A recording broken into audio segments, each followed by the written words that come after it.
క్రైస్తవ స్త్రీలు చర్చిలో మాట్లాడవచ్చా? దేవుని వాక్యం ఏం చెప్తుంది? కొరింథీయులకు రాసిన మొదటి పత్రిక 14వ అధ్యాయం 34-35 వచనాల్లో స్త్రీలు సంఘములో మౌనముగా ఉండవలను, వారు లోబడవలసి ఉన్నదే గాని మాటలాడుటకు వారికి సెలవు లేదు. ఇలాగూ ధర్మశాస్త్రము చెప్పుచున్నది, వారేమైనా నేర్చుకొనగోరిన ఎడల ఇంట తమ తమ భర్తలను అడగవాలని మనం చూస్తాము. ఇది కాంటెక్స్ట్ ఏంటో తెలియకుండా స్త్రీలు చర్చిలో బోధించకూడదు, వారు మాట్లాడకూడదని బైబిల్ చెప్తుందని చెప్పేవారు కూడా కొందరు ఉన్నారు. మరి అసలు అపోస్తలుడైన పౌలు ఇక్కడ ఏం చెప్తున్నాడు? అది అర్థం అవ్వాలంటే మనకు ఇజ్రాయెల్ దేశంలో కల్చర్ తెలియాలి. ఆ రోజుల్లో ఇజ్రాయెల్ దేశపు కల్చర్ లో యవ్వన స్త్రీలకు ఎడ్యుకేషన్ ఉండేది కాదు.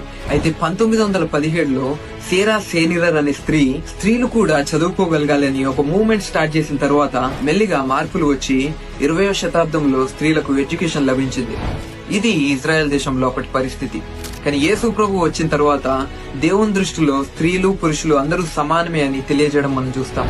అయితే ఎడ్యుకేషన్ లేకపోవడం వల్ల అప్పట్లో స్త్రీలకు వాక్యం తెలియదు కాబట్టి సంఘ కార్యక్రమం మధ్యలో అడగడం ద్వారా కావచ్చు, లేదా మాట్లాడడం ద్వారా కావచ్చు, సంఘ కార్యక్రమానికి ఆటంకం జరగకూడదని వెళ్లి మీ సొంత భర్తలను అడిగి నేర్చుకోండి అని రాయడం జరిగింది. ఎందుకంటే అప్పట్లో పురుషులకు ఎడ్యుకేషన్ ఉండేది, ధర్మశాస్త్రం కూడా నేర్చుకునేవారు.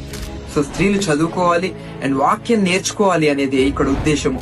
అపోస్తలుడైన పౌలే స్త్రీలు సువార్తలో వారితో ప్రయాసపడినట్లు చెప్పడం చూస్తాం.